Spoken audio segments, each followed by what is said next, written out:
ನಮಸ್ಕಾರ. ಹೊಸದಾಗಿ ವಿಡಿಯೋ ನೋಡ್ತಾ ಇದ್ದವರು, ಮೊದಲನೇ ಬಾರಿ ವಿಡಿಯೋ ನೋಡ್ತಾ ಇದ್ದವರು ಚಾನಲ್ ಸಬ್ಸ್ಕ್ರೈಬ್ ಮಾಡ್ಕೊಳ್ಳಿ. ವಿಡಿಯೋ ಇಷ್ಟ ಆದರೆ ಲೈಕ್ ಮಾಡಿ. ವಿಡಿಯೋನ ಪೂರ್ತಿ ನೋಡಿ, ಎಲ್ಲೂ ಸ್ಕಿಪ್ ಮಾಡೋಕ್ಕೆ ಹೋಗ್ಬಿಡಿ. ನೋಡಿ, ದೇವರಿಗೆ ನೀವು ಏನಾದರೂ ಬೇಡ್ಕೊಂಡ್ರೆ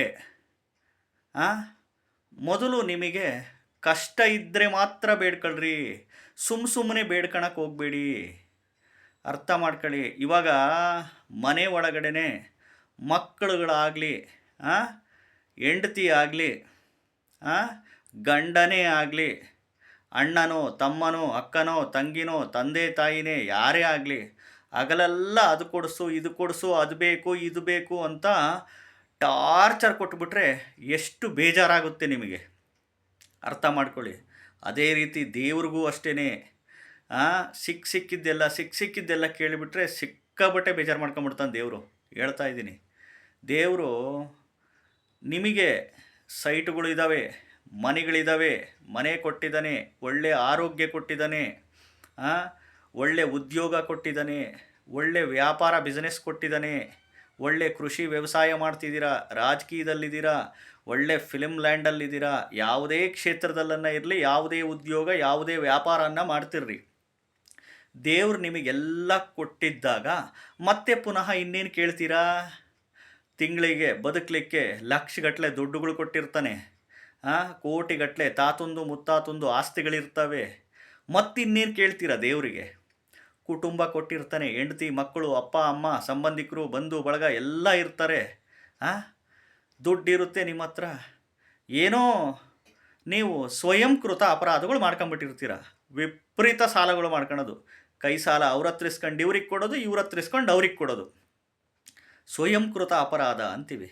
ವಿಪರೀತ ಸಾಲ ಮಾಡ್ಕೊಳೋದು, ವಿಪರೀತ ಆಸೆ ಪಡೋದು, ದುರಾಸೆ ಪಡೋದು, ಇನ್ನೂ ಆ ಬಿಸ್ನೆಸ್ ಮಾಡಿಬಿಡೋಣ, ಈ ಬಿಸ್ನೆಸ್ ಮಾಡಿಬಿಡೋಣ, ಅದೂ ಮಾಡೋಣ ಇದೂ ಮಾಡೋಣ, ಅದರಲ್ಲಿ ಲಂಚ ಹೊಡೆದ್ಬಿಡೋಣ, ಇದರಲ್ಲೂ ಲಂಚ ಹೊಡೆದ್ಬಿಡೋಣ, ಅದನ್ನು ಮಾಡೋಣ ಇದನ್ನು ಮಾಡೋಣ ಅಂತ ಆಸೆ ದುರಾಸೆ ಪಟ್ಟಷ್ಟು ಪಟ್ಟು ಸಮಸ್ಯೆಗಳ ಮೇಲೆ ಸಮಸ್ಯೆಗಳು ಬಂದ್ಬಿಡುತ್ತೆ. ಆವಾಗ ದೇವರಿಗೆ ಕೇಳ್ತಾ ಇರ್ತೀರ.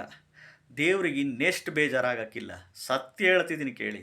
ಮನೆ ಒಳಗಡೆ ಮಕ್ಕಳು ಕಾಡ್ತಾ ಇದ್ದರೆ ಪ್ರತಿದಿನ ತಂದೆ ತಾಯಿಗೆ 4 ಬಾರಿಸ್ತಾರೆ. ಏನು ಹಿಂಗೆ ಕೇಳ್ತಾರೆ ಇವರು, ಹಿಂಗೆ ಕಾಡ್ತಾರಲ್ಲ, ಚಿಟ್ಟು ಚೀರ್ತಾರಲ್ಲ, ಹಠ ಮಾಡ್ತಾರಲ್ಲ. ಮಕ್ಕಳು ತಂದೆ ತಾಯಿ ಮಾತು ಮಕ್ಕಳು ಕೇಳಲಿಲ್ಲ ಅಂದ್ರೇ ತಂದೆ ತಾಯಿಗೆ ಎಷ್ಟು ಬೇಜಾರಾಗುತ್ತೆ. ದೇವ್ರು ಇಷ್ಟೆಲ್ಲ ಕೊಟ್ಟಾಗ ಮತ್ತೆ ಹಗಲೆಲ್ಲ ಹೋಗಿ ದೇವ್ರಿಗೆ ಕೇಳಿದರೆ ಇನ್ನೂ ಎಷ್ಟು ಕೊಡಬೇಕಪ್ಪ ನಿನಗೆ ಅಂತ ಕಿತ್ಕೊಂಡ್ಬಿಡ್ತಾನೆ, ಕಷ್ಟ ಕೊಟ್ಟುಬಿಡ್ತಾನೆ, ಗ್ಯಾರಂಟಿ. ಇದನ್ನೇ ನಾವು ಜಾತಕದಲ್ಲಿ ದಶಾಭುಕ್ತಿಗಳು ಅಂತೀವಿ. ಯಾವುದೇ ರಾಶಿ ನಕ್ಷತ್ರದವ್ರಿಗಾಗಲಿ, ಯಾವುದೇ ಲಗ್ನ ತಿಥಿ ಯೋಗ ಕರಣ ಪಾದದವ್ರಿಗಾಗಲಿ, ಯಾವುದೇ ಗ್ರಹದ ದಶಾಭುಕ್ತಿ ನಡೀಲಿ, ದಶಾಭುಕ್ತಿಗಳಲ್ಲಿ 2ನೇ ಮನೆ, 6ನೇ ಮನೆ, 7ನೇ ಮನೆ, 9ನೇ ಮನೆ, 10ನೇ ಮನೆ, 11ನೇ ಮನೆ ಬಂದರೆ, ಜೊತೆಗೆ 4ನೇ ಮನೆಯೂ ಬಂದಿದ್ದರೆ ಸಿಕ್ಕಾಬಟ್ಟೆ ದುಡ್ಡುಗಳು, ಲಕ್ಷಗಟ್ಟಲೆ ಕೋಟಿಗಟ್ಟಲೆ ಸೈಟುಗಳು, ಮನೆಗಳು, ಆಸ್ತಿಗಳು, ಬಂಗಾರ, ಕಾರುಗಳು, ಒಡವೆಗಳು, ಒಳ್ಳೊಳ್ಳೆ ಉದ್ಯೋಗದಲ್ಲಿರ್ತೀರ, ಒಳ್ಳೊಳ್ಳೆ ವ್ಯಾಪಾರ ಬಿಸ್ನೆಸ್ ಮಾಡ್ತಿರ್ತೀರ. ಎಲ್ಲ ಕ್ಷೇತ್ರದಲ್ಲೂ ಎಲ್ಲ ಕಡೆನೂ ನಿಮಗೆ ಅಷ್ಟೈಶ್ವರ್ಯ ತುಂಬಿ ತುಳುಕ್ಬಿಡುತ್ತೆ. ಅಫ್ಕೋರ್ಸ್ ಕಷ್ಟಪಡಲೇಬೇಕು. ಎಲ್ಲರೂ ಕಷ್ಟಪಟ್ಟು ಬೆವರು ಸುರಿಸಿ ಉದ್ಯೋಗ ವ್ಯಾಪಾರ ವ್ಯವಸಾಯ ಮಾಡಲೇಬೇಕು. ಜೊತೆಗೆ ಈ ಮನೆಗಳು ಅಂದ್ರೇ ದೇವರು ಅಂತ. ಅದೇ ಯಾಕೆ ಇಷ್ಟೆಲ್ಲ ಕೊಟ್ಟು ನಮಗೆ ನೆಮ್ಮದಿನೇ ಇಲ್ಲ, ಸಮಾಧಾನ ಇಲ್ಲ, ಕಷ್ಟ ಇಲ್ಲ. ಏನು ಪೂಜೆ ಮಾಡಿದರು, ಏನು ಮಂತ್ರ ಹೇಳಿದರು, ಏನು ಹೋಮ ಮಾಡಿಸಿದ್ರು, ಹರಕೆ ಹೊತ್ಕೊಂಡ್ವಿ, ಉರುಳು ಸೇವೆ ಮಾಡಿದ್ವಿ, ಇನ್ನೊಂದು ಮತ್ತೊಂದು ಎಲ್ಲ ಮಾಡಿದ್ವಿ ದೇವರಿಗೆ, ಆದರೂ ನಮಗೆ ನೆಮ್ಮದಿ ಇಲ್ಲ, ನಮಗೆ ಅನಾರೋಗ್ಯ ಸಮಸ್ಯೆ, ಹಿಂಗೆ ಅಂತ ಮಾತಾಡ್ತಿರ್ತಾರೆ. ಯಾವಾಗ ಬರುತ್ತೆ ನಿಮಗೆ ಇವೆಲ್ಲ ಅಂದರೆ, ಈ 1ನೇ ಮನೆ, 3ನೇ ಮನೆ, 5ನೇ ಮನೆ, ಜೊತೆಗೆ 6ನೇ ಮನೆ, 8ನೇ ಮನೆ, 12ನೇ ಮನೆ ಬಂತು ಅಂದರೆ ಹಣಕಾಸಿನ ಸಮಸ್ಯೆ, ಸಾಲಬಾಧೆ, ಅನಾರೋಗ್ಯದ ಸಮಸ್ಯೆ, ಪದೇ ಆಸ್ಪತ್ರೆಗೆ ಹೋಗೋದು, ಪದೇ ಕಾಯಿಲೆಗಳು ಬರೋದು, ಮನೆ ಒಳಗೆ ಕುಟುಂಬ ಕಲಹ, ನೆಮ್ಮದಿ ಇರಲ್ಲ, ಗಂಡ ಹೆಂಡತಿ ನಡುವೆ ಜಗಳ ಕಲಹ ಮನಸ್ತಾಪ, ಹಣಕಾಸಿನ ಸಮಸ್ಯೆ, ಸಾಲಬಾಧೆಗಳು, ದುಡ್ಡು ಕೊಟ್ಟು ಸಿಗಾಕೊಳ್ಳೋದು, ನಿಮ್ಮ ಹತ್ರ ಇಸ್ಕೊಂಡು ಅವ್ರು ಕೊಡ್ದಲೇ ಇರೋದು, ಆಕ್ಸಿಡೆಂಟ್ಸುಗಳಾಗೋದು, ಅಪಘಾತಗಳಾಗೋದು. ಚೆನ್ನಾಗಿದ್ರು ಕಣ್ರಿ ನಮ್ಮ ಮನೆಯವರು ಸತ್ತೋಗ್ಬಿಟ್ರು, ಚೆನ್ನಾಗಿದ್ರು ಕಣ್ರಿ ನನ್ನ ಹೆಂಡ್ತಿ ಸತ್ತೋಗ್ಬಿಟ್ರು, ಇದ್ದಕ್ಕಿದ್ದಂಗೆ ಮಕ್ಕಳು ಸತ್ತೋಗೋದು, ಇದ್ದಕ್ಕಿದ್ದಂಗೆ ತಂದೆ ತಾಯಿಗಳು ಸತ್ತೋಗೋದು. ಇವೆಲ್ಲ ಯಾಕಾಗುತ್ತೆ ಅಂತಂದರೆ ಈ ಒಂದು ವಿಚಾರದಲ್ಲಿ ಬಂದಾಗ. ಅದಕ್ಕೆ ಹಸಿದವರಿಗೆ ಅನ್ನ ಹಾಕು.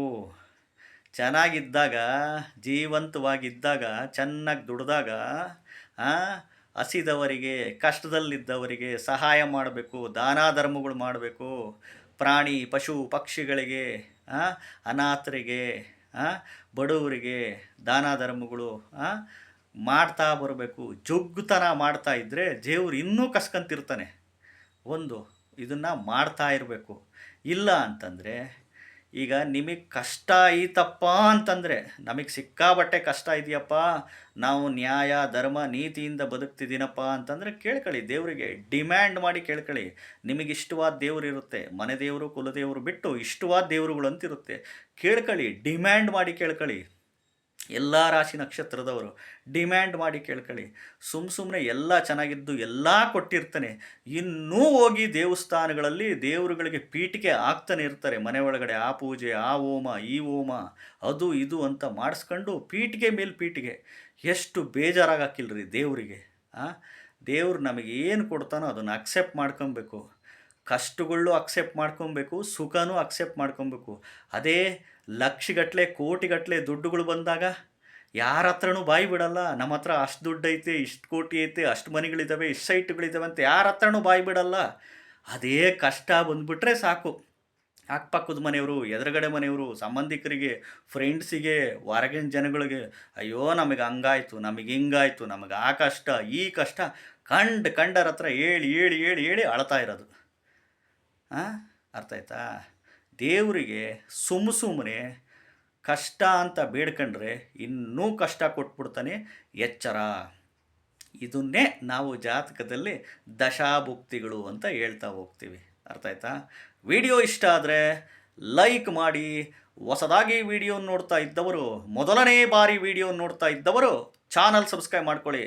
ನಮಸ್ಕಾರ.